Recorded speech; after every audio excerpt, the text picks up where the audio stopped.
الحمد لله الذي هدانا لهذا وما كنا لنهتدي لولا أن هدانا الله وصلى الله على نبينا محمد وعلى آله وأصحابه أجمعين أما بعد رب اشرح لي صدري ويسر لي أمري واحلل عقدة من لساني يفقه قولي اللهم فقهنا في الدين وعلمنا التأويل اللهم أرنا الحق حقا والباطل باطلا واجعلنا منهم الذين آمنوا وعملوا الصالحات وتواصوا بالحق وتواصوا بالصبر أعوذ بكلمة الله التامات من شر ما خلق بسم الله الذي لا يضر مع اسمه شيء في الأرض ولا في السماء وهو السميع العليم الحمد لله যাবতীয় প্রশংসা একমাত্র মহিয়ান ও গরিয়ান আল্লাহ পাকের জন্য যে আল্লাহ রাব্বুল আলামিন আমাদের সবাইকে মুসলিম পরিবারে জন্মগ্রহণ করার তৌফিক দিয়েছেন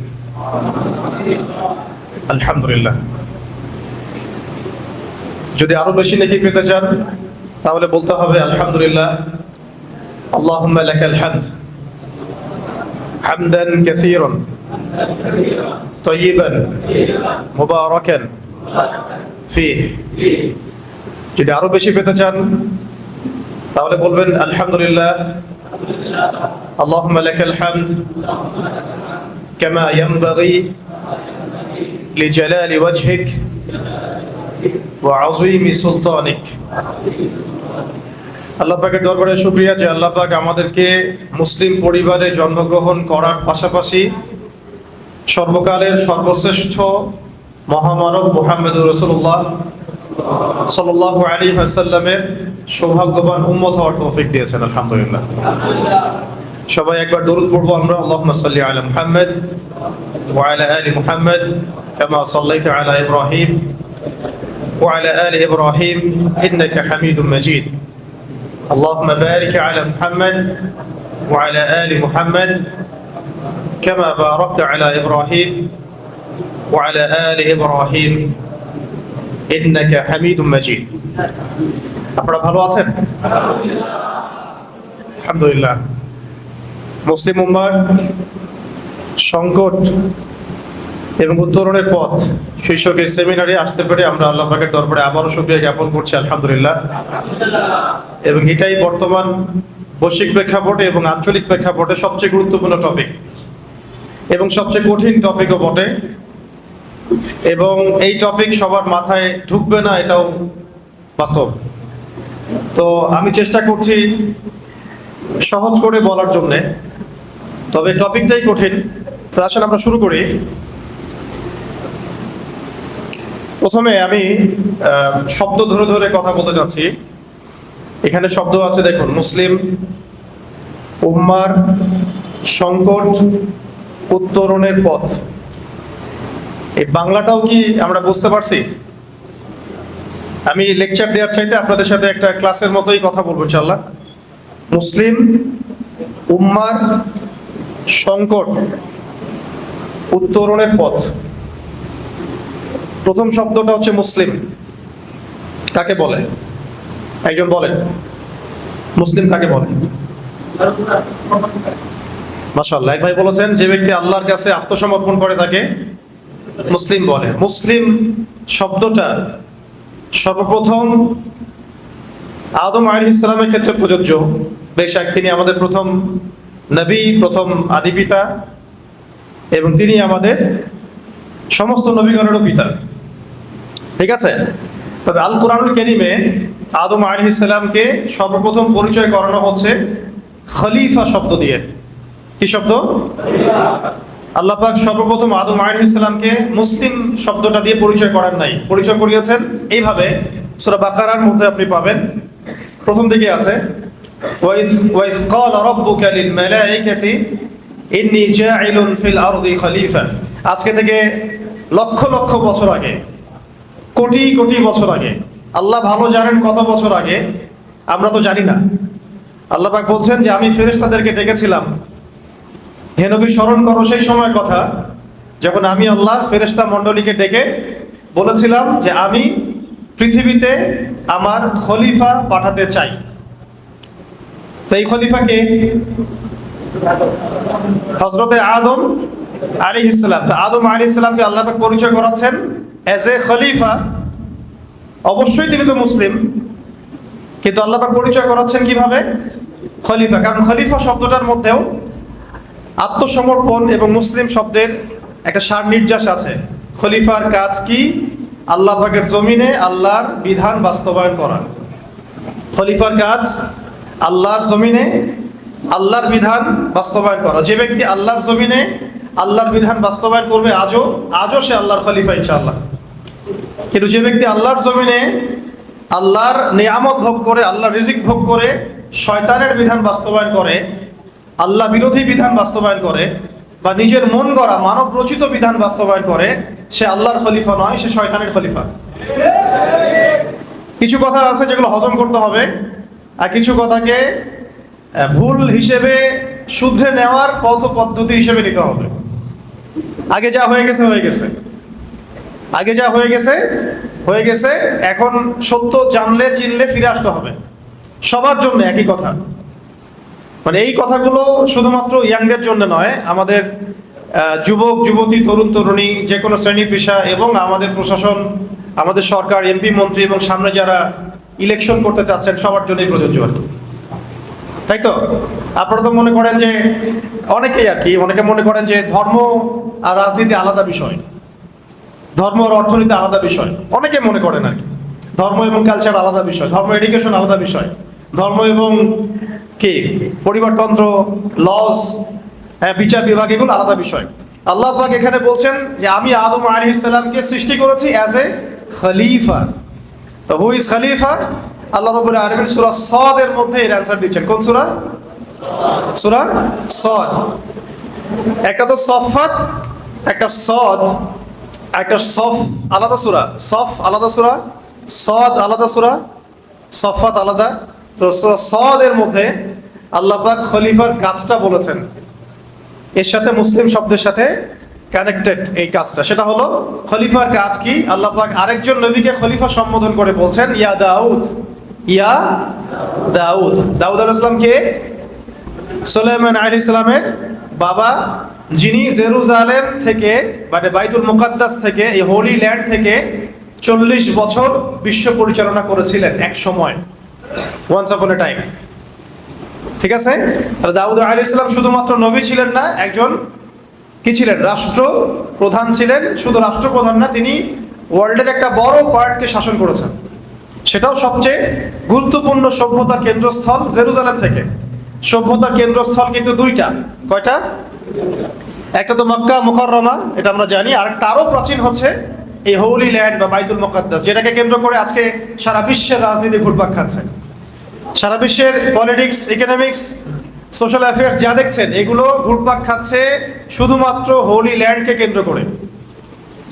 আমেরিকার যত এই শয়তানি, তার মূল উদ্দেশ্য হচ্ছে সে ইসরায়েলকে হোলি ল্যান্ড তুলে দিতে চায়।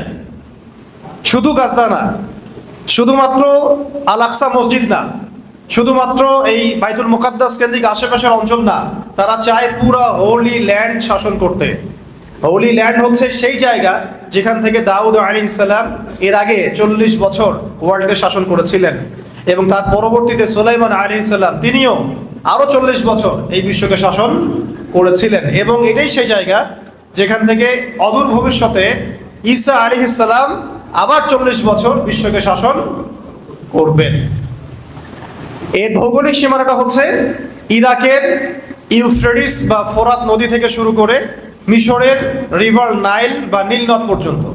এই পুরো অঞ্চলে যতটুকু জায়গা আছে এটাকে বলা হয় হোলি ল্যান্ড বা আরদুল মুকাদ্দাসা। কোরআনে বলা হয়েছে আরদুল মুকাদ্দাসা। সারা ওয়ার্ল্ডের যা কিছু হচ্ছে, যা কিছু, প্রথম বিশ্বযুদ্ধ, দ্বিতীয় বিশ্বযুদ্ধ, IMF, world bank, United Nations, ইসরায়েলের দৌরত্ব, আমেরিকার সাপোর্ট, ব্রিটেনের সাপোর্ট, অটোম্যানদেরকে ডিফিট করা, খেলাফাকে ধ্বংস করা, মুসলিম উম্মাগুলোকে টুকরা টুকরা করে বিভক্ত করা, যা কিছু ওয়ার্ল্ডে হচ্ছে একটা উদ্দেশ্যই হচ্ছে, সেটা হচ্ছে দাজ্জাল এবং তার অনুসারীরা এই হোলি ল্যান্ড দখল করে এইখান থেকে ওয়ার্ল্ডকে শাসন করতে চায়। বাস, খালাস, আর কিচ্ছু না। আপনি অন্ধকারে হাতড়ে ফিরবেন যদি এই কনসেপ্ট না বোঝেন। আপনি শুধু পলিটিক্স দিয়ে, জিও পলিটিক্স দিয়ে, ইকোনমিক্স দিয়ে সারা ওয়ার্ল্ডের ক্রাইসিসকে ডিল করতে পারবেন না যদি না আপনি এই দাজ্জাল, আখিরুজ্জামান, ঈসা আলাইহিস সালাম, জায়নিস্ট মুভমেন্ট, এই হোলি ল্যান্ড, এগুলো থেকে বিশ্বের সামনে ভবিষ্যৎ এগুলো সম্পর্কে না জানেন, অন্ধকারে হাতড়ে ফিরবেন। একদিকে এমন ভাবে হাতড়ে ফিরবেন অন্ধকারে যে আপনি ইসরায়েলের এগেইনস্টে কথাও বলবেন, আবার আমেরিকার পাও চাটবেন। কথা কি বুঝতে পারছি? আপনি এমন ভাবে অন্ধকারে হাতড়ে ফিরবেন, কুল কিনারা খুঁজে পাবেন না, লিঙ্ক খুঁজে পাবেন না। এদিকে ইসরায়েলের এগেইনস্টে কথাও বলবেন যে হ্যাঁ, ইসরায়েল তো জুলুম করছে, নিষ্পাপ বাচ্চাদেরকে হত্যা করছে, মাদেরকে বোনদেরকে ধর্ষণ করছে, ভাইদেরকে হত্যা করছে, কোনো জবাবদিহিতাও সে করছে না। মারার পরে যে একটা জবাবদিহিতা সেটাও তার করার প্রয়োজন হচ্ছে না। আপনার কাছে এটা খারাপ লাগছে, মানুষ হিসেবে আপনার খারাপ লাগছে, লাগছে তো নাকি? না লাগলে তো সেটা আলাদা আলোচনা আর কি, তাহলে আপনি মানুষের পর্যায়ে পড়ছেন না, সেটা আলাদা আলোচনা।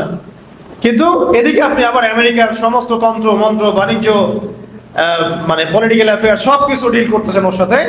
ওকে আপনি বন্ধু মনে করছেন, পশ্চিমাদেরকে বন্ধু মনে করছেন, ন্যাটোকে বন্ধু মনে করছেন, ওয়ার্ল্ড ব্যাংক, IMF, ফেডারেল রিজার্ভকে বন্ধু মনে করছেন, আর মুজাহিদ ভাইদেরকে আপনি জঙ্গি সন্ত্রাসী বলছেন। আপনি অন্ধকারে হাতড়ে ফিরবেন যদি আপনি শেষ জামানা সম্পর্কে জ্ঞান না রাখেন। যত কিছু হচ্ছে সারা ওয়ার্ল্ডে কোন জায়গাকে কেন্দ্র করে? হোলি ল্যান্ড। এটা আগে ভালো করে বুঝেন। এবং হোলি ল্যান্ডের সাথে আমাদের কি সম্পর্ক? আপনি বলতে পারেন আমরা তো লাখ লাখ মাইল দূরে আছি। ওই দাজ্জালের শাসনের সাথেই সারা বিশ্বের শাসন সম্পৃক্ত। সে ওখান থেকে যখন সারা বিশ্বকে শাসন করবে অচিরেই, সে বাংলাদেশকে বাদ দিবে না, সে মায়ানমারকে বাদ দিবে না, সে ভারতকে বাদ দিবে না, সে পাকিস্তানকে বাদ দিবে না।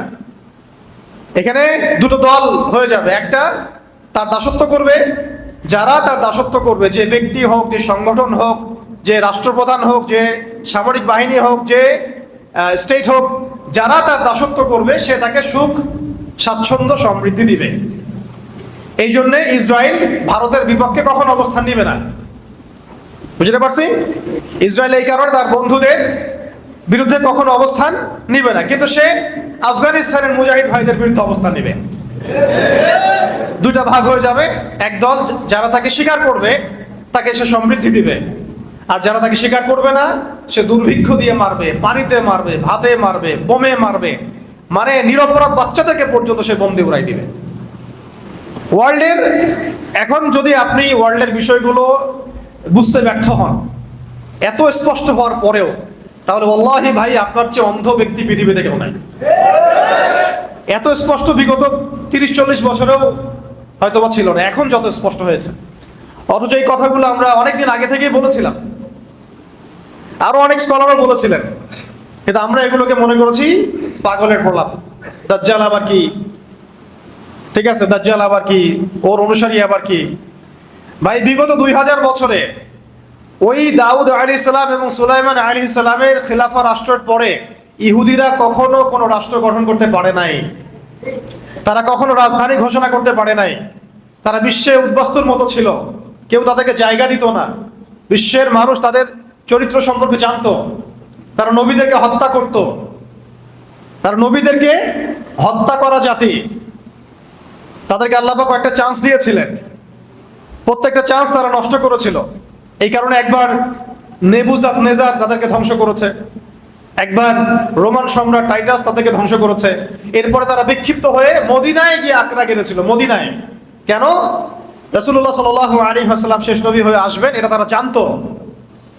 এটা ওদের তাওরাতে, জাবুরে, ইনজিলে লেখা ছিল যে আহমদ হবেন শেষ নবী, তার আনুগত্য করলে তোমরা আবার সারা ওয়ার্ল্ডের শাসন ক্ষমতা ফিরে পাবে।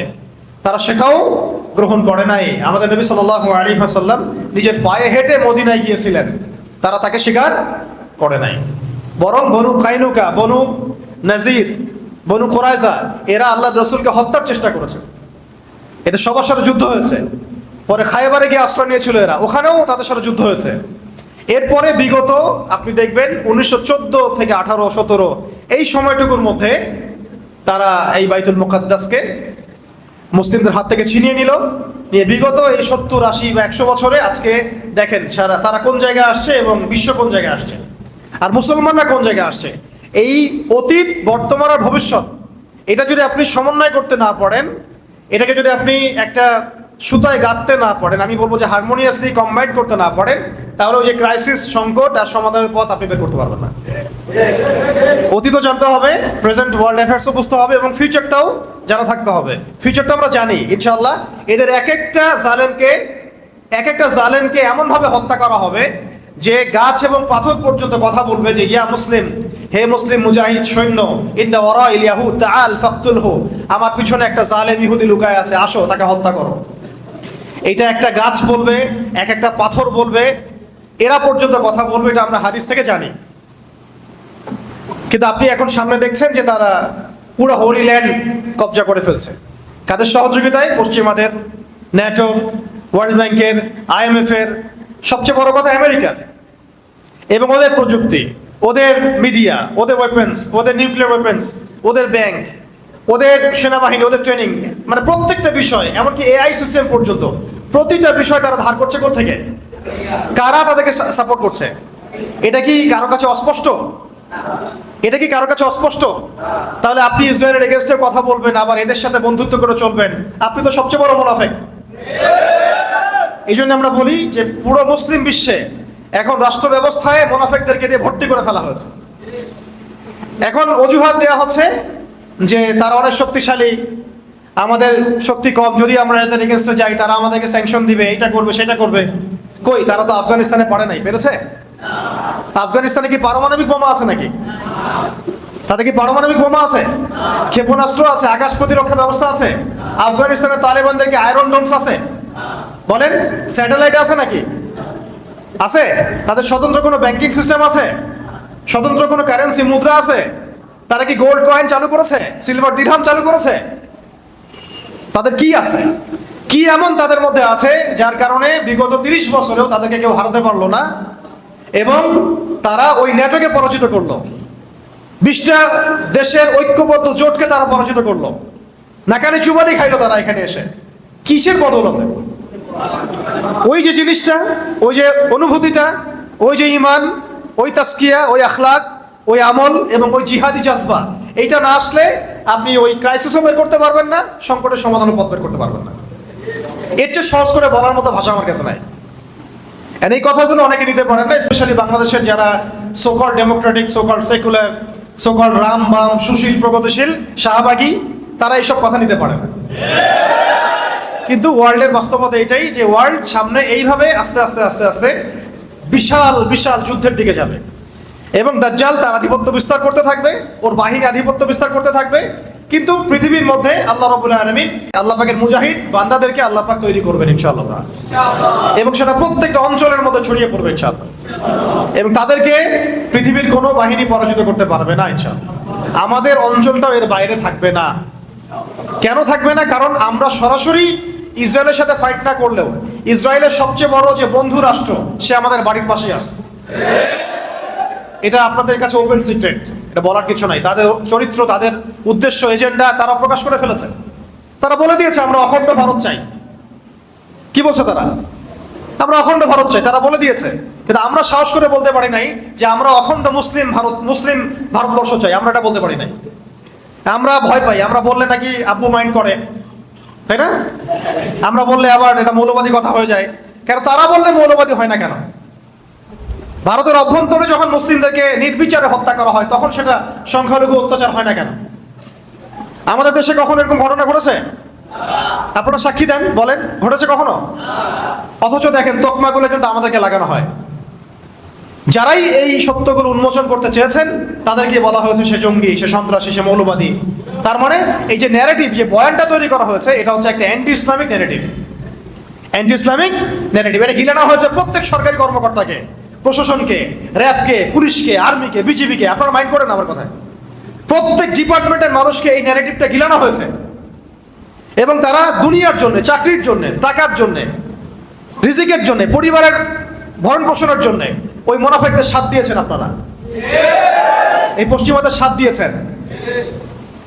তাহলে আপনারা কি মনে করেছেন যে আল্লাহ পাক আপনাদেরকে ধরবেন না কিয়ামতের মাঠে? জালেমদের তো বিচার হবেই, জালেমদের তো বিচার হবেই, কাফের, ফাসিক, মুশরিক, মুনাফিক, মুরতাদদের তো হবেই, এবং সেই প্রত্যেক মুনাফিকেরও বিচার হবে যারা মুসলিমদের পক্ষ না নিয়ে অমুসলিমদের পক্ষ নিয়ে আছে। মাজলুমদের পক্ষ না নিয়ে জালেমের পক্ষ নিয়েছে। এই কথাগুলো আল্লাহ পাক আমাদেরকে বোঝার তৌফিক দান করেন। তবে আমি এখনো বলবো যে সময় শেষ হয়ে যায় নাই, এখনো সময় আছে। আপনি হাকিকতটা চিনেন, ফিরে আসেন। এটা আল্লাহ পাক আপনাকে সুযোগ দিয়েছেন। আল্লাহ পাক কি দিয়েছেন? সুযোগ দিয়েছেন। আপনি হাকিকত সত্যটা চিনেন, স্পষ্ট হয়ে গেছে, ফিরে আসেন, আল্লাহর দ্বীনের দিকে ফিরে আসেন। দেখবেন ইনশাআল্লাহ আল্লাহ পাক চান তো আপনাকেও এই যুগের আল্লাহ পাক চাইলে খালিদ বিন ওয়ালিদ বানাতে পারেন, ওমর ইবনে খাত্তাব বানাতে পারেন, হামজা বানাতে পারেন রাদিয়াল্লাহু আনহুম আজমাইন। তো অনেক ডিপে চলে গেছি, যাওয়াটা দরকারও ছিল। আল্লাহ পাক আদম আলাইহিস সালামকে কি বলেছেন ভাই? খলিফা। মনে আছে? খলিফার কাজ কি এইটা বোঝাতে কি আমি বলেছিলাম সূরা সাদের মধ্যে আল্লাহ পাক আরেকজন নবীকে খলিফা বলেছেন। সে নবীর নাম দাউদ আলাইহিস সালাম। তাকে আল্লাহ পাক বলছেন ইয়া দাউদ, হে দাউদ। দেখেন আল্লাহ পাক নাম ধরে যখন ডাকেন, কাউকে নাম ধরে ডাকেন, এটা কিন্তু মানে খুবই মহব্বতের খাস একটা কিছু আল্লাহ পাক বলতে চান। একটা আমভাবে আল্লাহ পাক বলেন ইয়া আইয়ুহাল্লাযীনা আমানু, হে মুমিনগণ তোমরা শুনো। আর এখানে খাস ভাবে বলা হচ্ছে ইয়া দাউদ, হে দাউদ। যেমন আমাদের নবীকে বলা হচ্ছে ইয়া আইয়ুহাল মুদ্দাসসির, ইয়া আইয়ুহাল মুজাম্মিল, তাই না? ইয়াসিন, এগুলো হচ্ছে আল্লাহ পাকের খাস মানে সম্বোধন। তাহলে দাউদ আলাইহিস সালামকে সম্বোধনে খাস না? হুকুমটা আম, খলিফাদের ক্ষেত্রে কিন্তু সম্বোধনটা খাস। আল্লাহ পাক বলছেন ইয়া দাউদ, হে দাউদ। ভালো করে শোনেন, কাদেরকে বলছি ভালো করে শোনেন, যারা সামনে রাজনীতি করতে যাচ্ছেন তাদেরকে বলছি। ইলেকশন করবেন, এমপি হবেন, স্বপ্ন দেখছেন, মার্কা টার্কা ফিক্স করে ফেলছেন, তাই না?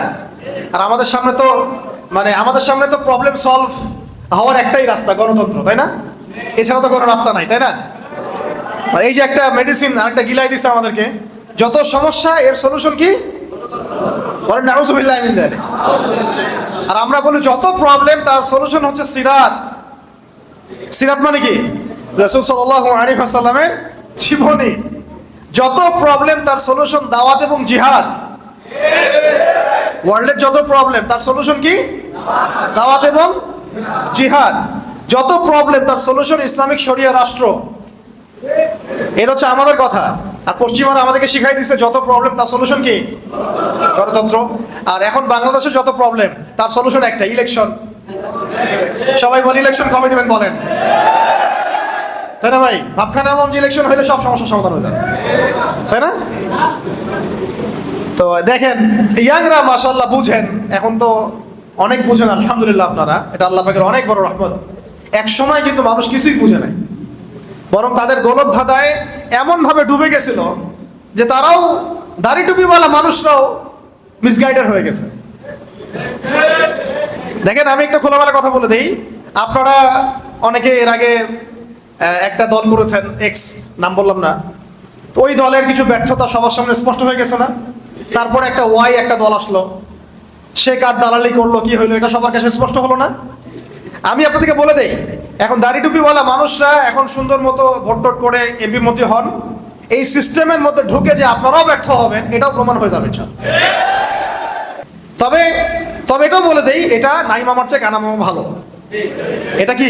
নাই মামার চেয়ে কানা মামা ভালো। অন্তত ইসলামপন্থীরা, মুসলিমরা দাওয়াতের স্পেস পাবে, এটা ঠিক আছে, এটাতে আমি দ্বিমত করি না। কিন্তু সিস্টেমটা আপনাকে পরিপূর্ণ শরিয়া কায়েম করতে কখনোই দিবেন, কারণ এই সিস্টেম নিয়ন্ত্রণ করতেছে জায়নিস্টরা। জায়নিস্ট মানে ওই যে পশ্চিমা সভ্যতা, ইসরায়েল, আমেরিকা, এরা সবাই নিয়ন্ত্রণ করছে। আর এর আন্ডারে থেকে আপনি যতটুকু করতে পারবেন এটা আপনি নিজেও জানেন কতটুকু করতে পারবেন, এটা আমার বলার দরকার নেই। অথচ এই সিস্টেমের বাইরে যারা আছে, এই সিস্টেমের বাইরে যারা আছে, একটা এক্সাম্পল দিচ্ছি, ধরেন হামাস কি সিস্টেমের ভিতরে আছে? সে বুক ফুলায় শহীদ হইতে পারে, বুক ফুলায় সে ইসরায়েলের সৈন্যের বুকে গুলিও চালাইতে পারে। আপনি এটা সাহস করতে পারবেন না সিস্টেমের মধ্যে ঢুকে, বরং আপনি কথাও বলতে গেলে আপনাকে হিসেব করে বলতে হবে, না জানি আবার আব্বু মাইন্ড করে কিনা। আরেকটা এক্সাম্পল দিলাম, আমাদের তালেবানের ভাইরা ধরেন এক্সাম, না তুরস্ক না, ও সিস্টেমের মধ্যেই আছে, ও বলে খালি করব দেখে নিব। এগুলো আছে না, এলাকার গ্যাঞ্জাম হতো, তুই আসলে দেখে নিব, ও বলতেই আছে 20 বছর থেকে, হ্যাঁ দেখে নিব। তারপরে বলবো নাই মামার চেয়ে কানা মামা ভালো। ওইটাতে আমি ডিসএগ্রি করি না, ওটা আমি বুঝি, অন্তত আমরা তো বুঝি। কিন্তু আমি দেখাচ্ছি পূর্ণ স্বাধীনতা, পূর্ণ পাওয়ার কাকে বলে। ডোনাল্ড ট্রাম্প সেদিন বলছিল যে আমেরিকান সৈন্যরা 20 বছর যুদ্ধ করছে কোথায়? আফগানিস্তানে। অনেক কামান ট্যাঙ্ক অনেক কিছু রেখে আসছে, গোলা বারুদ। এইগুলো আমাদের ব্যর্থতা, আমরা সেগুলো ফেরত চাই, আমরা সেগুলা ফেরত চাই। তো আফগানের ভাইরা বলছে হ্যাঁ আয়সা নিয়ে যাও, সাহস থাকলে আসে। ওয়াল্লাহি গণতান্ত্রিক সিস্টেমের মধ্যে কোনো রাষ্ট্রই কথা বলতে পারবে না, আপনি পারবেন না, আপনি বলার সাহসই করতে পারবেন না, কারণ সিস্টেমটাই তার, এটা তার দিন, এটা তার ধর্ম। আপনি তার ধর্ম কবুল করেছেন, ওইটা কবুল করে যতটুকু ভালো করা যায় অতটুকু করতে পারবেন। তাই তারপরেও বলছি, নাই মামার চেয়ে কেনা মামা ভালো। আমাদের ভাইরা যদি 20-30টা 40-50টা আসন পান, খারাপ কিছু না, কিন্তু শরিয়া গায়েব করতে পারবেন না আপনারা। এভাবে শরিয়া গায়েব করতে পারবেন একমাত্র বিপ্লবের মধ্য দিয়ে, গণ অভ্যুত্থানের মধ্য দিয়ে, বিপ্লবের মধ্য দিয়ে, এবং একটা ঐক্যবদ্ধ জনমতের মধ্য দিয়ে। এবং সেই জনমত তৈরি করতে হলে সবার কাছে দাওয়াত দিতে হবে যে শরিয়াটাই সমাধান, ইসলামী সমাধান, শরিয়াই সমাধান, কোরআনী সমাধান, হাদিসি সমাধান, সিরাতি সমাধান। এবং এটা কায়েম করতে হলে প্রয়োজনীয় জিহাদও করতে হবে, এটা স্পষ্ট করতে হবে। তার আগে আপনি এইভাবে এই সিস্টেমের মধ্যে ঢুকে শরিয়া কায়েম করতে পারবেন না। তাও যতটুকু পড়েন আলহামদুলিল্লাহ করেন, সমস্যা নাই। অন্তত আমরা একটু ভালো থাকলে হলে, আমাদেরকে আবার ধরেন না তখন। আপনারাও আবার আমাদেরকে ধরে যদি আয়না করে ঢুকাই দেন তাহলে তো হইলো না, তখন আপনাদের সাথে তো তাগুদের কোনো পার্থক্য থাকলো না, তাই না ভাই? আবার এমনও যেন না হয় যে আপনারা আবার বেশি এগ্রেসিভ হয়ে গেলেন আমাদের ব্যাপারে, তাগুদ যা করে নাই সেটা আপনারা করে দেখালেন, এমন যেন আবার না হয়। তাহলে জনগণ কিন্তু আপনাকে ছাড়বে না তখন আবার। এই প্রজন্ম কিন্তু শরিয়া বুঝে, এই প্রজন্ম দাওয়াত বুঝে, সিরাত বুঝে, জিহাদ বুঝে। এই প্রজন্মের সামনে হামাস দৃষ্টান্ত হয়ে আছে, এই প্রজন্মের সামনে তালেবানরা দৃষ্টান্ত হয়ে আছে। এই প্রজন্ম দেখে নিয়েছে যে কোন পথে হাঁটলে পশ্চিমারা নাকানি চুমানি খায়, এটা এই প্রজন্ম দেখে নিয়েছে। তো এখন যদি সব তাওহীদপন্থীকে মিটায় ফেলেন তবুও জেনারেশন দাঁড়াবে ইনশাআল্লাহ। তো ভাই বেশি কথা বলে ফেলতেছি মনে হয়। এখন আসেন, আগে কাদের কথা বলছিলাম? যারা রাষ্ট্র ক্ষমতায় যেতে চান, আল্লাহর খলিফা হতে চান, তাদের জন্য আল্লাহ পাক বলেছেন হে দাউদ, আয়াতটা মুখস্থ করে নেবেন এবং এটা আপনারা তাবলীগ করবেন। ইন্না জাআলনাকা খলিফাতান ফিল আরদ। কে বলছেন? কাকে বলছেন? হে দাউদ, তোমাকে আমি জমিনের খলিফা বানিয়েছি। সুবহানাল্লাহ, চিন্তা করছেন কথাটা? হে দাউদ, আমি আল্লাহ তোমাকে জমিনের, সুবহানাল্লাহ। এই জমিন বলতে কিন্তু ওই যে হোলি ল্যান্ড, কোন ল্যান্ড? Holy land. কে বানাইছেন? আল্লাহ। তোমার কাজ ফাহকুম বাইনান নাস বিল হক, একজন খলিফার কাজ। এখানে দাউদ আলাইহিস সালামকে বলা হচ্ছে, কিন্তু কাজটা কার? তার মানে আল্লাহ পাক যাকে জমিনে ক্ষমতা দিবেন তার কাজ মানুষের মাঝে আল্লাহর বিধান দ্বারা বিচার ফয়সালা করা। এখন আপনি আপনার এই সেকুলারিজম দিয়ে, জাতীয়তাবাদ দিয়ে, কমিউনিজম দিয়ে এবং ডেমোক্রেসি দিয়ে এটা করে দেখান। Can you do that? Honestly speaking, আপনি কি পারবেন? ফাহকুম বাইনান নাস বিল হক, এখানে হক মানে কি? আল্লাহর ওহী, কোরআন এবং সুন্নাহ। আমাদের শরিয়া অনুযায়ী কোরআন সুন্নাহ, তখন ছিল জাবুর, এখন কি? কোরআন সুন্নাহ। এখন কোরআন সুন্নাহর মানদণ্ডে আপনি এই আয়াতের উপর আমল করতে পারবেন কিনা এই সিস্টেমের মধ্যে থেকে? আজ পর্যন্ত কেউ পেরেছে কিনা? এই সিস্টেমগুলো চলতেছে ধরেন 100 বছর হয়ে গেল। যেই কান্ট্রিগুলোতে এই সিস্টেমগুলো চলছে, এই কান্ট্রিগুলোতে কি আপনি একটা শরিয়া আইন বাস্তবায়ন করতে পেরেছেন কিনা? আমাকে একটা মিসাল দেন, একটা এক্সাম্পল দেন, আমাকে আলোচনা শেষ করে দিন। একটা মিসাল দেন লাস্ট 100 বছরে এই সিস্টেমগুলোর দাসত্ব করে কোন খলিফা, মানে কোন রাষ্ট্রপ্রধান তার রাজ্যে বা তার অঞ্চলে আল্লাহর শরীয়ী বিধান বাস্তবায়ন করতে পারছে কিনা? তাহলে এটা যে এইগুলো যে ফেইলার, এগুলো যে ফেইল করেছে, এটা কি স্পষ্ট হওয়ার আরো বাকি আছে আপনাদের? আল্লাহ পাক আমাদেরকে সহি বুঝ দান করেন। এই সিস্টেমগুলো সরাতে হবে, নতুন সিস্টেম নিয়ে আসতে হবে। সেই নতুন সিস্টেমটাই হচ্ছে শরিয়া, ইমারা এবং খিলাফা। শরিয়া, ইমারা এবং খিলাফা আমরা না নিয়ে আসলেও ইমাম মাহদি নিয়ে আসবেন ইনশাআল্লাহ। আমরা যদি কিছু নাও করি, এইভাবেই মুনাফিকের হালতে মরে যাই, নাউজুবিল্লাহ, ঈসা আলাইহিস সালাম নিয়ে আসবেন ইনশাআল্লাহ। কথা বুঝতে পারছেন? আল্লাহ পাক আমাদেরকে বোঝার তৌফিক দান করেন। এখন আরো কথা আছে, শুধু এটাই দায়িত্ব না। ফাহকুম বাইনান নাসি বিল হক বলার পরে আল্লাহ পাক আরো বলেছেন, ওয়ালা তাত্তাবিউল হাওয়া, ওয়ালা তাত্তাবিউল হাওয়া, নিজের প্রবৃত্তির অনুসরণ করো না।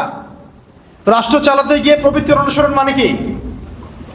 আল্লাহর বিধান ইনসাফ আদালতের বাইরে নিজের প্রবৃত্তির দাসত্ব করো না, মানব রচিত বিধানের দাসত্ব করো না। সোজা কথা, মানব রচিত বিধানের দাসত্ব করো না, আল্লাহর বিধানের দাসত্ব করো। এই সিস্টেমগুলোকে আপনাকে এই আয়াতের উপর আমল করতে দিবে?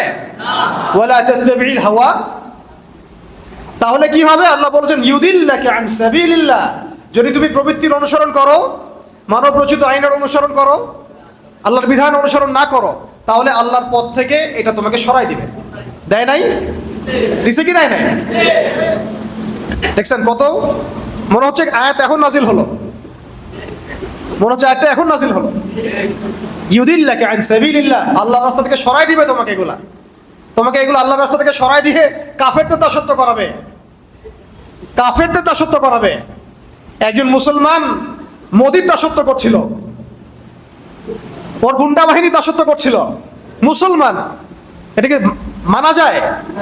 একজন মুসলমান ইহুদির দাসত্ব করছে, মানা যায়? একজন মুসলমান খ্রিস্টান নাসারাদের দাসত্ব করছে, মানা যায়? অথচ এক সময় পুরো বিশ্ব আমরা শাসন করেছিলাম, এরা আমাদের রাষ্ট্রে থাকতো ট্যাক্স দিয়ে, জিজিয়া দিয়ে। দেখেন ইউদিল্লাকা আন সাবিলিল্লাহর উপর আমল হয়ে গেছে, আল্লাহর পথ থেকে সরাই দিছে। আরো বলেছেন আল্লাহ পাক তারপরে রাতে, ইন্নাল্লাযীনা ইউদিল্লুনা আন সাবিলিল্লাহ, যারা আল্লাহর রাস্তা থেকে বিচ্যুত হয়ে যাবে, লাহুম আযাবুন শাদীদ, লাহুম আযাবুন শাদীদ, মানে তাদের জন্য অপেক্ষা করছে কঠিন শাস্তি, যন্ত্রণাদায়ক শাস্তি। বিমা নাসু ইয়াউমাল হিসাব, এই কারণে যে তারা হিসাবের দিন ভুলে গেছে, তারা দুনিয়াকে বেছে নিয়েছে, হিসাবের দিন ভুলে গেছে। শাদীদ শব্দটা আল্লাহ পাক প্রয়োগ করেছেন লোহার ক্ষেত্রে। কার ক্ষেত্রে? লোহা। সূরা হাদিদ নামে একটা সূরা আছে, সূরা হাদিদ।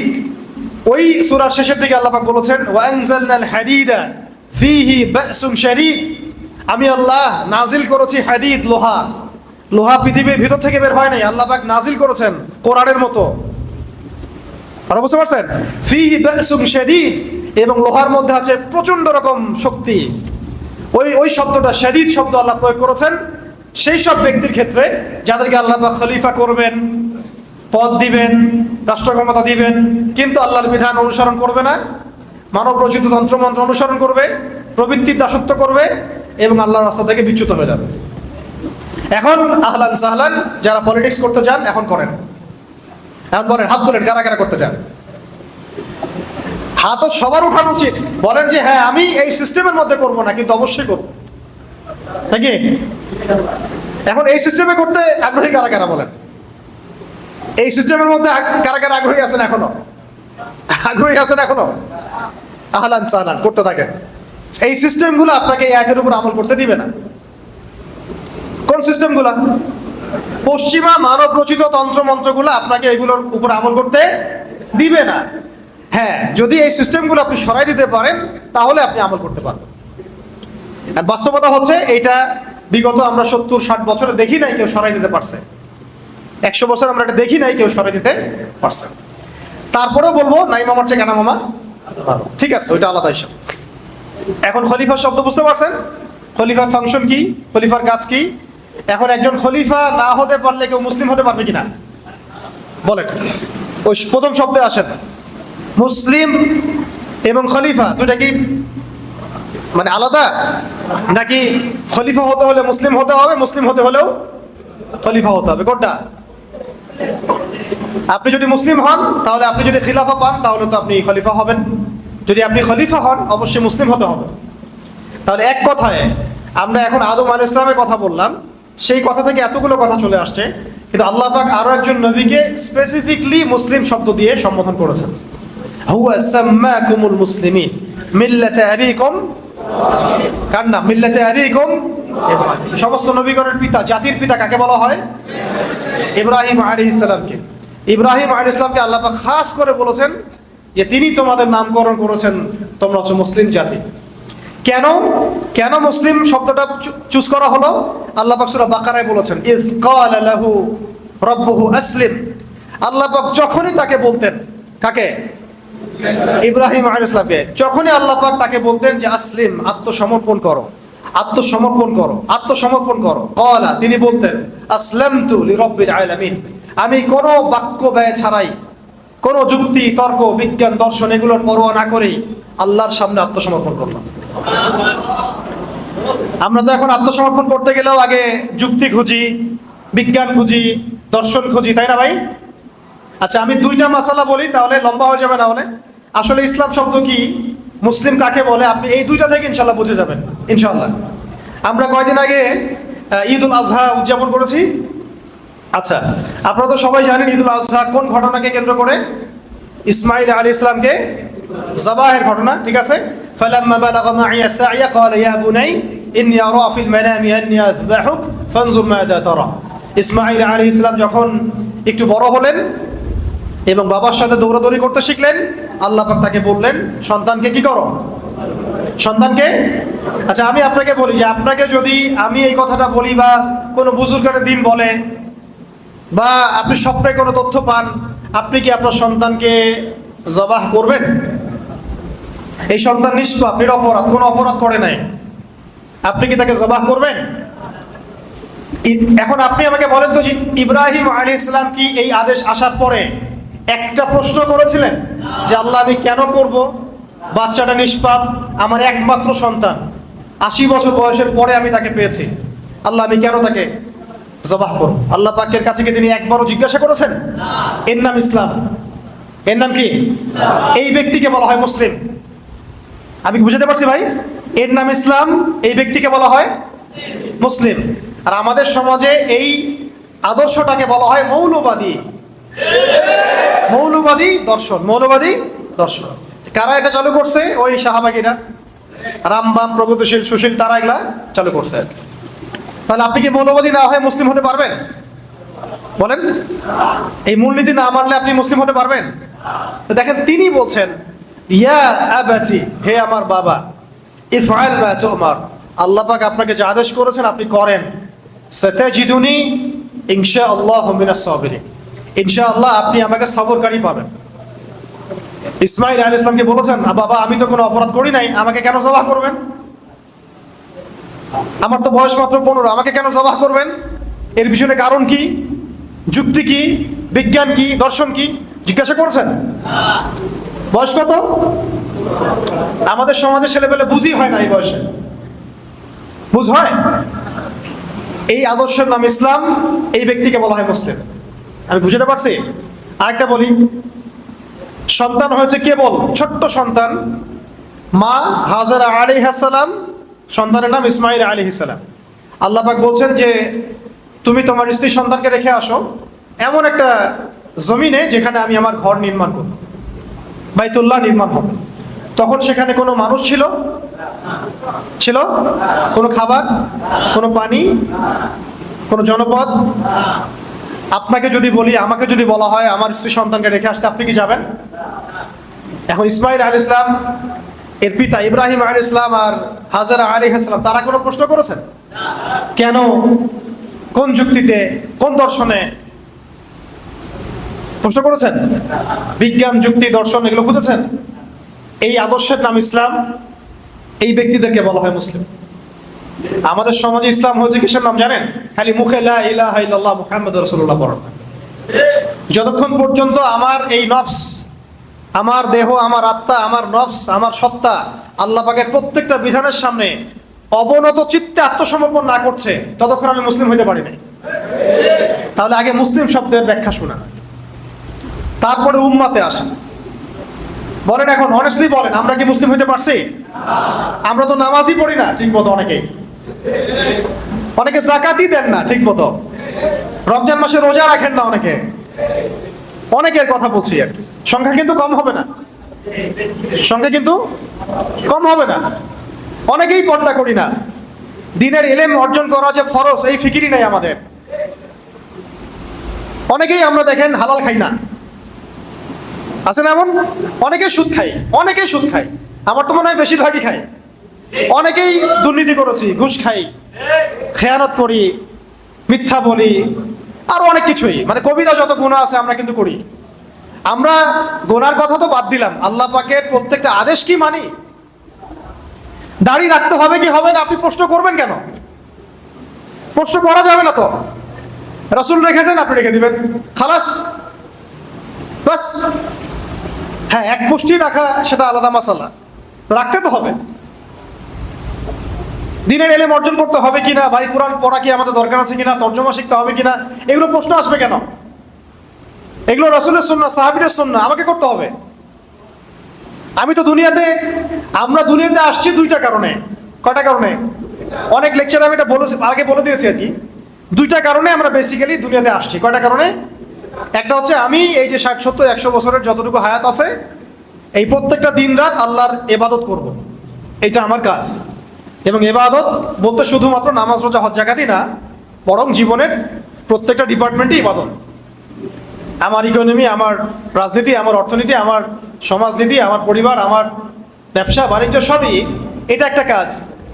আরেকটা হচ্ছে আমি দুনিয়াতে আসছি আল্লাহর দিনকে দুনিয়াতে কায়েম করতে, আল্লাহর জমিনে আল্লাহর দিন কায়েমের চেষ্টা করতে, ওই মুজাহাদার জন্য, ওই দাওয়াতে জিহাদের জন্য আমি দুনিয়াতে আসছি। এছাড়া কি আমাদের আসার কোনো কারণ আছে দুনিয়াতে? মনে করেন আমরা এখানে কতজন হবেন, 200, 300, 500 মানুষ আছেন। ধরেন আমরা এখন কেউ দুনিয়াতে নাই, মনে করেন ধরেন 100 বছর পর তো থাকবেনও না কেউ। তো এতে কি দুনিয়ার ঘূর্ণন থেমে যাবে নাকি? কারো কিছু যায় আসবে নাকি? আল্লাহ পাকের কি আমাদেরকে নিয়ে খুব পরোয়া, মানে বয়ে গেছে যে আমাদেরকে দিয়ে আল্লাহ পাক দিন কায়েম করাইতে হবে? কার ঠেকা বলেন তো? ঠেকাটা কার? রংপুরের ভাষায় আমরা কি বলি? কার ঠেকা? ঠেকা কার? ঠেকাটা কার? আমার না আল্লাহর? তাহলে আমাদের যদি ঠেকা হয়, আমরা যদি আল্লাহর ইবাদতের জন্য দুনিয়াতে এসে থাকি, জান্নাত আমার, জাহান্নামও আমার, জান্নাত জাহান্নামের ফয়সালা আমার। আল্লাহ পাকের কি কোনো মানে এগুলোর পরোয়া আছে? সারা দুনিয়ার মানুষ যদি আল্লাহ পাকের ইবাদত করে, আল্লাহ পাকের শক্তি বেড়ে যাবে? শক্তি আগেও যা ছিল তাই থাকবে, সম্মান আগেও যা ছিল তাই থাকবে, বাড়বে কমবে? বরং বাড়বে, কমে যাবে কি কখনো? তারপরে আমরা যদি আল্লাহ পাকের ইবাদত সবাই নাও করি, আল্লাহ পাকের কিছু যায় আসে বলেন? তাহলে ঠেকা কার? দুনিয়াতে আসছি আমরা আল্লাহর ইবাদত করার জন্য, তার দিনকে কায়েম করার জন্য। তাহলে আমরা এইসব প্রশ্নে যাব কেন? আমাকে দিন শিখতে হবে কিনা, দাঁড়িয়ে রাখতে হবে কিনা, আমি মানে এই সুদী ব্যাংকে চাকরি করব কিনা, হ্যাঁ আমি হারাম খাবো কিনা, এখানে তাগুতি সিস্টেম আছে, আমার নামাজের সুযোগ দেয় না তারা, কত মাসালা আমাদেরকে জিজ্ঞাসা করেন। এগুলোর অ্যান্সার তো আপনিই বের করতে পারেন। মুসলিম হয়ে যান, অ্যান্সার পেয়ে যাবেন। মন থেকে মুসলিম হয়ে যান, অ্যান্সার আপনি ভিতর থেকে পেয়ে যাবেন যে কি করতে হবে আপনাকে। আমরা কি মুসলিম শব্দ বুঝতে পারছি ভাই? এখন আসলে উম্মাহ, মুসলিম উম্মাহ কাকে বলে? উম্মাহ মানে হচ্ছে একটা জামা, একটা জামা। এই উম্মাহ শব্দটা অনেক ব্যাপক, অনেক বড়, অনেক গভীর। একদিন আলোচনা করে আমি এটা বুঝাতে পারবো না। এতটুকু বলছি, উম্মাহ একটা হাদিস, উম্মাহ একটা দেহের মতো, একটা দেহের মতো। এই হাদিসটা ভালো করে মাথায় রাখেন। উম্মাহ একটা দেহের মতো, একটা অংশ যদি আঘাতপ্রাপ্ত হয় অন্য অংশ ব্যথা অনুভব করে। যদি বিশ্বের বিভিন্ন জায়গায় মুসলিমদের নির্যাতন, নিপীড়ন, রক্তক্ষরণ আমাদেরকে কষ্ট দেয়, তাহলে বুঝতে হবে যে হ্যাঁ আমরা এখনো এক উম্মাহ আছি। আর যদি দেখা যায় যে আমি এখানে খুব সুখ স্বাচ্ছন্দ্যে ঈদ করলাম, গাজার মানুষরা ঈদ করতে পারলো না, আমার এটাতে কোনো ফিলিংস নাই, তাহলে আমি উম্মার কোনো অংশ না, এখন আর এই উম্মার সাথে আমার কোনো সম্পর্ক নাই। যদি এখানে আমি খুব সুখ স্বাচ্ছন্দ্যে আছি, সিরিয়াতে মুসলিম ভাইরা খুব কষ্ট পাচ্ছে, আর আপনি চিন্তা করছেন ওটা সিরিয়ার অভ্যন্তরীণ ব্যাপার, এটা আমার বাংলাদেশের অভ্যন্তরীণ ব্যাপার, তাহলে আমি আসলে উম্মার অন্তর্ভুক্ত এখন নাই। সিমিলারলি চীনে উইঘুর নির্যাতন হচ্ছে, কাশ্মীরে মুসলিম নিধন হচ্ছে, ভারতে মুসলিম নিধন হচ্ছে, হ্যাঁ বিভিন্ন জায়গায় এগুলো হচ্ছে। এগুলো যদি আমাকে ব্যথিত না করে, আমাকে যদি এগুলো মানে আমার ভিতরে কোনো তামান্না সৃষ্টি না করে, রক্তক্ষরণ না হয়, বুঝতে হবে যে আমরা উম্মার অন্তর্ভুক্ত না। উম্মাহ একটা দেহের নাম, এক অংশে আঘাতপ্রাপ্ত হলে অন্য অংশ ব্যথা অনুভব করবে। এখন আপনারা চিন্তা করে বলেন যে আসলে আমরা উম্মার অন্তর্ভুক্ত আছি কি নাই। আমি আপনাদেরকে সিস্টেমের কথা বলেছি, একটু ধৈর্য ধরেন। এই সিস্টেম আপনাকে ভাইয়ে ভাইয়ে লড়াই করতে শিখিয়েছে। উম্মাহ তো বহু দূরের কথা। ধরেন আমরা যদি এতটুকু মনে করি যে বাংলাদেশ সারা বিশ্বের কোথাও কোনো মুসলিমরা নাই, ধরেন বাংলাদেশ ছাড়া ধরেন যে পৃথিবীর কোনো জায়গায় আর মুসলিম নাই, তবু এই সিস্টেমগুলো আপনাকে বাংলাদেশের মুসলিমদের মধ্যেই হাজারটা দলে বিভক্ত করে দিয়েছে এবং রাষ্ট্র ক্ষমতার জন্য একদল আরেক দলের সাথে মারামারি করছে। তাহলে এটা উম্মাহ না, রাজনৈতিক কনফ্লিক্ট। এগুলা আমাদেরকে ভোগাচ্ছে এবং আগামীতে আরো ভোগাবে। উম্মাহ বলতে অনেক বড় কিছু বোঝায়। এখন আমরা মনে হয় না আসলে ওই উম্মার মধ্যে খুব বেশি সংখ্যক মানুষ থাকবে, আমার এটা মনে হয় না। এই উম্মার ছাকনির মধ্যে বহুত মানুষ পড়ে যাবে, অল্প কিছু মানুষ থাকতে পারে যাদের পুরা মুসলিম বিশ্ব নিয়ে ফিকির আছে।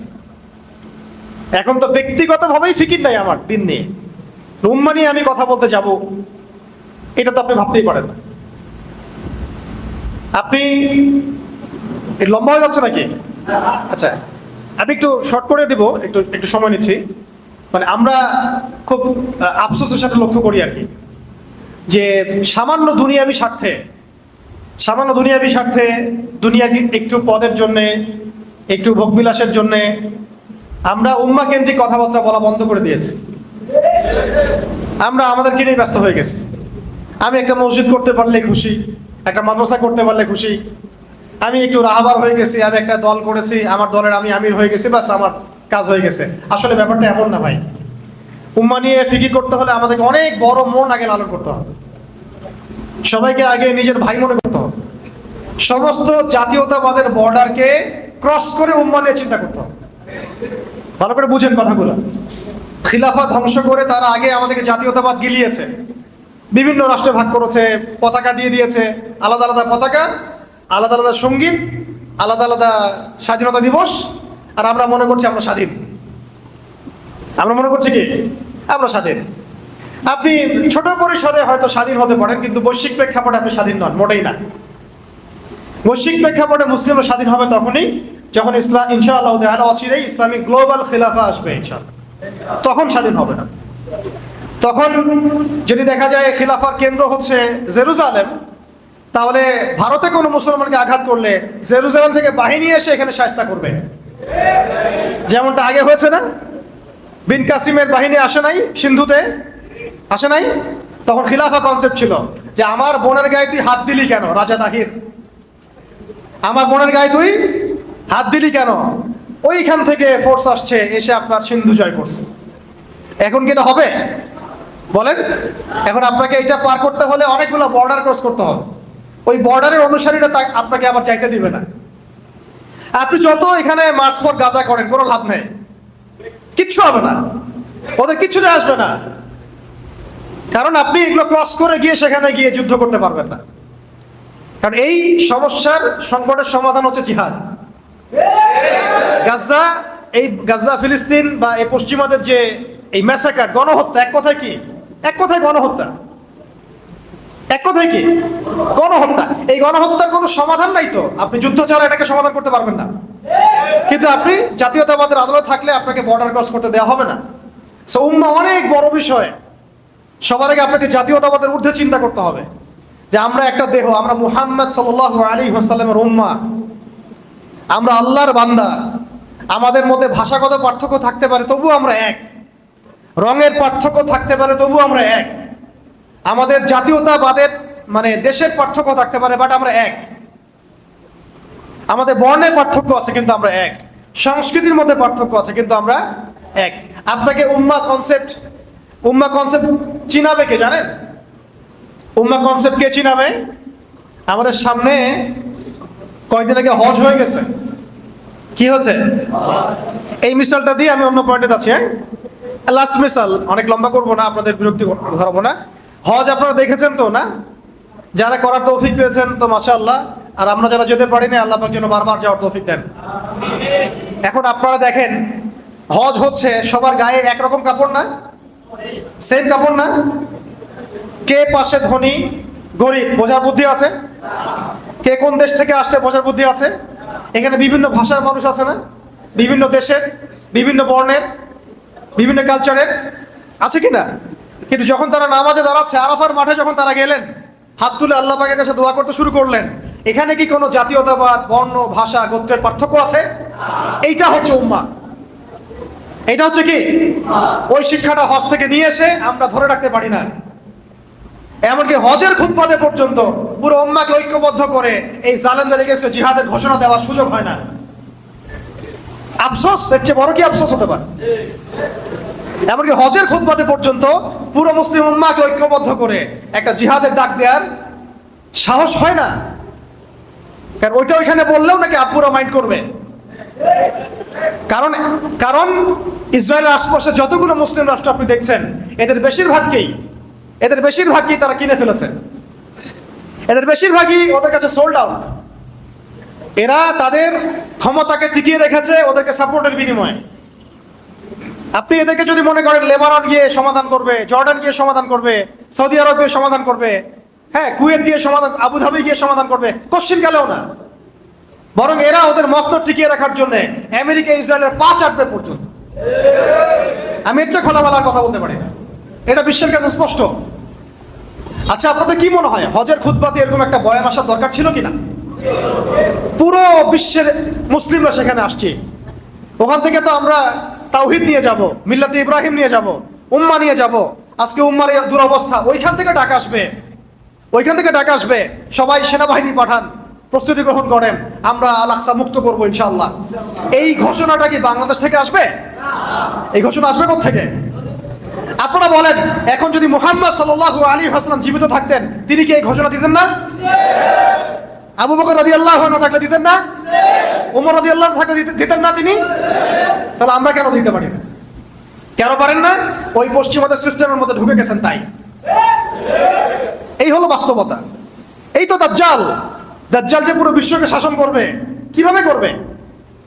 ওর থাকবে তন্ত্র মন্ত্র প্রযুক্তি, ওর থাকবে ফোর্স। ও মানুষকে এমন ভাবে ডিসিভ করবে, মানুষের কাছে মনে হবে আমি ঠিক পথেই আছি। বুঝতে পারছেন কথা? আল্লাহ পাক আমাদেরকে বোঝার তৌফিক দান করেন। উম্মাহ অনেক গভীর বিষয় ভাই। আমি শুধু হজের একটা এক্সাম্পল দিলাম, এটা থেকে বুঝেন যে উম্মাহ কি হওয়া উচিত ছিল। এখন বলেন তো আসলে কি উম্মাহ এই জায়গায় আছে কি নাই? নাই। কেন নাই? জাতীয়তাবাদের কারণে নাই, এই ক্ষমতার দ্বন্দ্বের কারণে নাই, পশ্চিমা তন্ত্রমন্ত্রের কারণে নাই, সেই ইমান নাই, সেই আকীদা নাই, সেই মানহাজ নাই।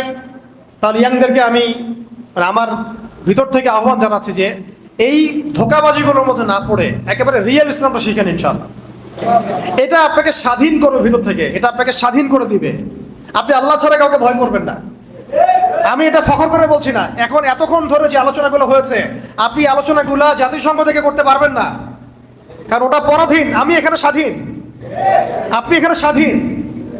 আপনি আল্লাহর দাসত্ব করছেন, তারা জাতিসংঘের দাসত্ব করছে। স্বাধীনতার অন্য সুখ আছে, এটা ওরা বুঝবে না। এই স্বাধীনতা নিয়ে যদি আমি কারাগারেও যাই, আমি স্বাধীন। এটা নিয়ে যদি আমরা জিহাদের মাঠে যাই, আমরা শহীদ, আমরা গাজী। এটা নিয়ে যদি আমরা ওখানে শহীদ হয়ে যাই, ইনশাআল্লাহ আমরা জান্নাতে চলে যাব। বিকজ আমরা কোনো আল্লাহ বিরোধী কোনো শক্তির সামনে আত্মসমর্পণ করি নাই। এই জাজবাটা আমাদেরকে তৈরি করতে হবে। আল্লাহ পাক তৌফিক দান করেন। শেষের দুইটা পয়েন্ট, সংকট উত্তরণের পথ। তো সংকট তো আপনারা বুঝে ফেলছেন। আমি কয়েকটা পয়েন্ট বলি, সংকটগুলো কোথায় কোথায় জানেন? প্রথম সংকটটা হচ্ছে ভাই আমাদের ইমানের সংকট। কিসের সংকট? আমরা যে আসলে দুনিয়াতে আল্লাহর দিন পালন এবং প্রতিষ্ঠার জন্য আসছি, এটা ভুলে গেছি তো আমরা। আমাদের সামনে তো চাকরি, মেয়ে, টাকা পয়সা, বাড়ি গাড়ি, ব্যাংক ব্যালেন্স, এগুলো ঝুলতেছে। আমরা তো ভুলেই গেছি আমরা মুহাম্মদ সাল্লাল্লাহু আলাইহি ওয়াসাল্লামের উম্মাহ। আমাদের একটা ভিশন আছে, একটা মিশন আছে। আমরা 8-10টা উম্মার মতো পৃথিবীতে আসে নাই। আমাদের একটা নির্দিষ্ট লক্ষ্য আছে, গন্তব্য আছে, আর কেউ থাকবেও না চিরদিন। এটাই ভুলে গেছি আমরা, এবং ভুলিয়ে দেওয়াও হয়েছে মিডিয়া দিয়ে, প্রযুক্তি দিয়ে, স্মার্টফোন দিয়ে, শিক্ষা ব্যবস্থা দিয়ে, সমাজের কালচার দিয়ে, এগুলোতে টিভি দিয়ে, রেডিও দিয়ে, টেলিভিশন দিয়ে, এগুলোতে ভুলিয়ে দেওয়া হয়েছে আমাদেরকে। ভুলে গেছি না আমরা? বলেন তো। আগে আমাদের ইমানের ওই যে ক্রাইসিস, ওটা সলভ করতে হবে। ইমানের ক্রাইসিস সলভ করতে হলে কি লাগবে? দিনের জ্ঞান লাগবে। কি লাগবে? দিনের জ্ঞান লাগবে। একদিনের লেকচার কি আসলে সব জ্ঞান? তাহলে আপনাকে তো ভাই পড়াশোনা করতে হবে। পড়াশোনা করতে গেলে কি ওস্তাদ লাগবে কি লাগবে না? আলেমদের সামনে যেতে হবে, আলেমদের সান্নিধ্যে যেতে হবে।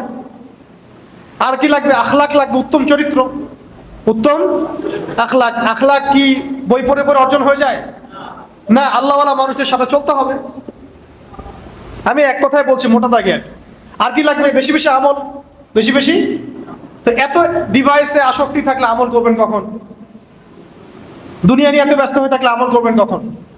দুনিয়ার ব্যস্ততা কমাতে হবে, আখিরাতের ব্যস্ততা বাড়াতে হবে, দিনের কাজের ফিকির বাড়াতে হবে, ভালো কাজের সাথে থাকতে হবে, এবং নিজের জীবনের লক্ষ্য বানায় ফেলতে হবে যে আমার জীবনের লক্ষ্যই হচ্ছে আল্লাহর জমিনে দিন কায়েম করা।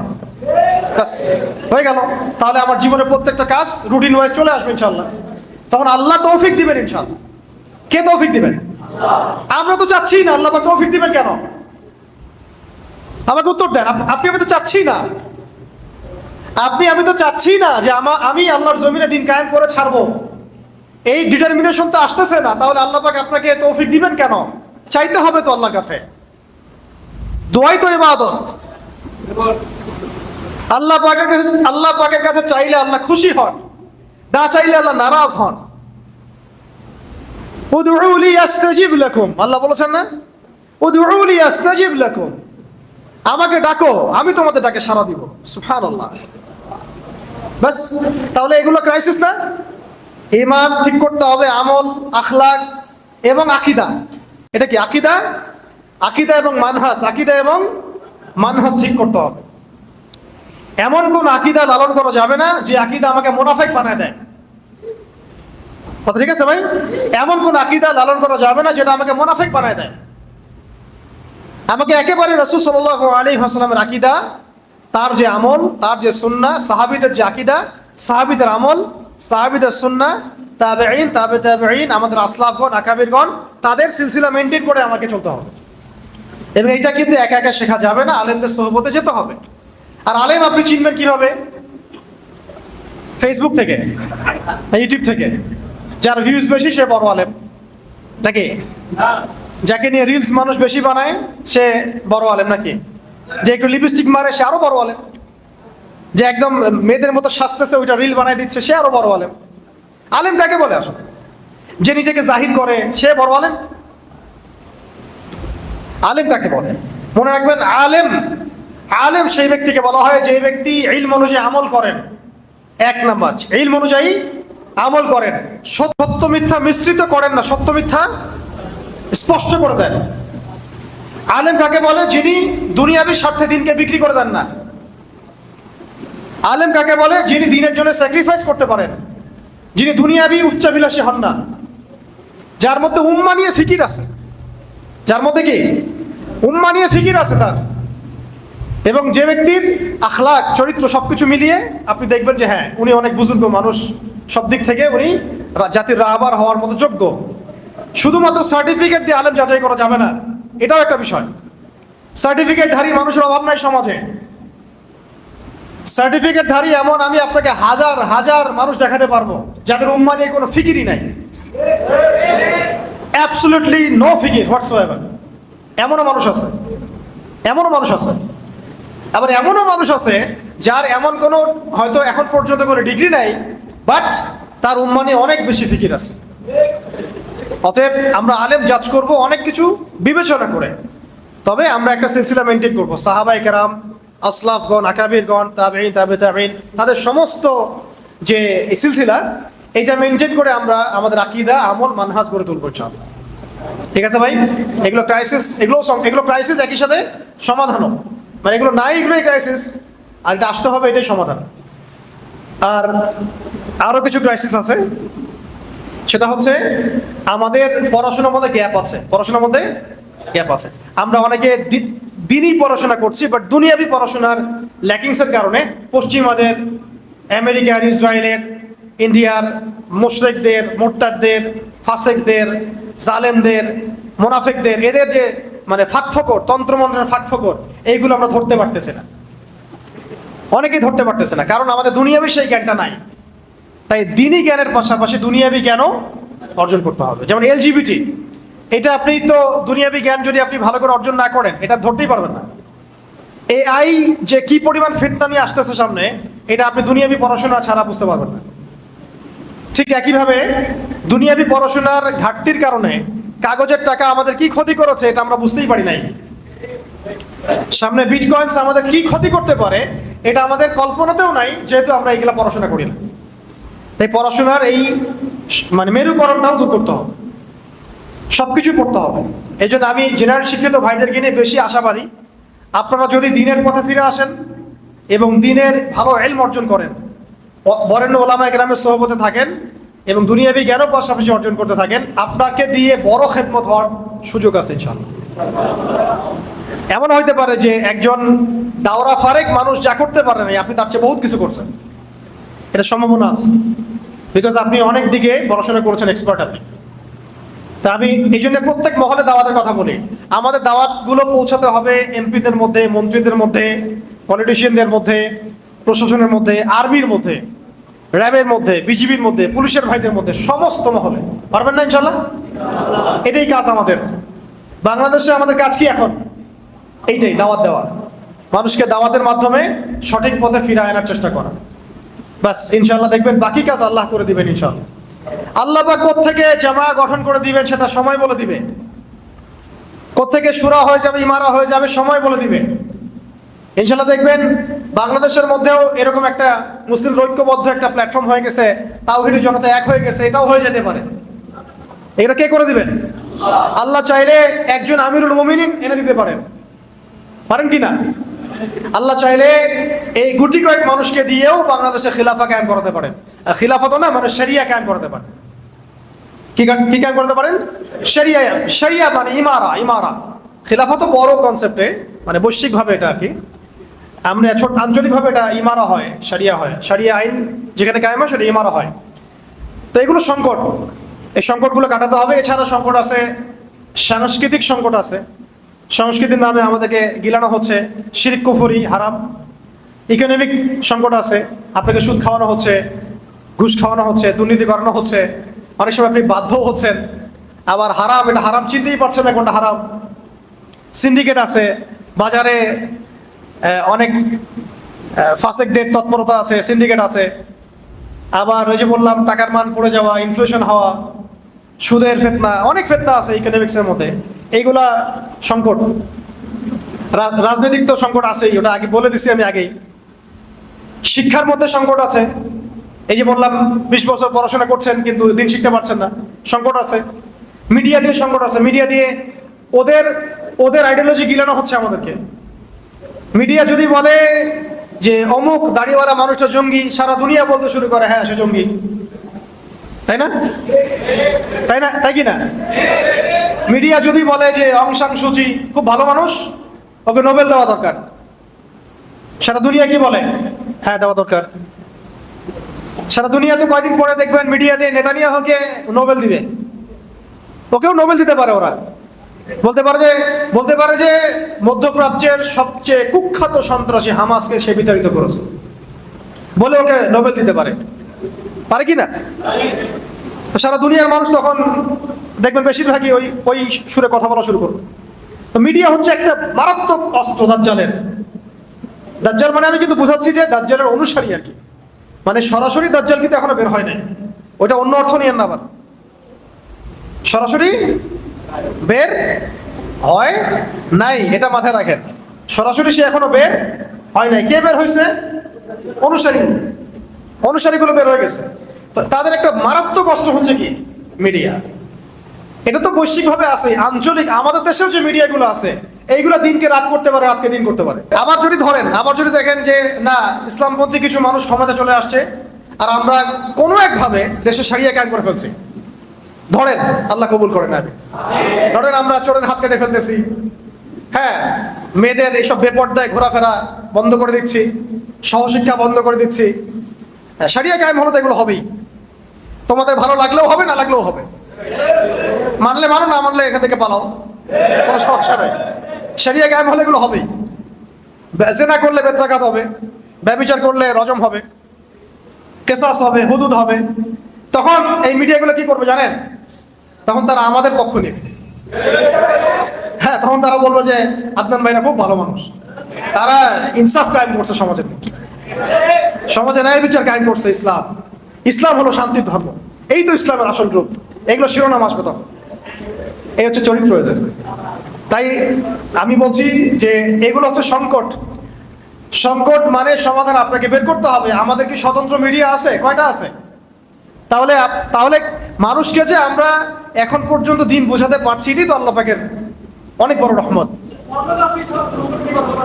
দেখেন, এত মিডিয়ার আকর্ষণের পরেও newspaper, print media, electronic media, ইসলাম কি থেমে আছে?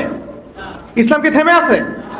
9/11-এর পরে 9/11-এর পরে যে পরিমাণ মুসলিমদেরকে মানে ডিহিউম্যানাইজ করা হয়েছে, এরা জঙ্গি, এরা সন্ত্রাসী, এরা মৌলবাদী, সারা দুনিয়াব্যাপী সন্ত্রাস বিরোধী যুদ্ধের নামে যা করেছে ওরা, লাখ লাখ লাখ মুসলমানকে হত্যা করেছে, এরপরেও কি ইসলাম থেমে আছে? দেখেন, এটা আল্লাহ পাকের পরিকল্পনা না, এটা আল্লাহ পাকের প্ল্যান। তো এগুলো সংকট, মিডিয়াও সংকট।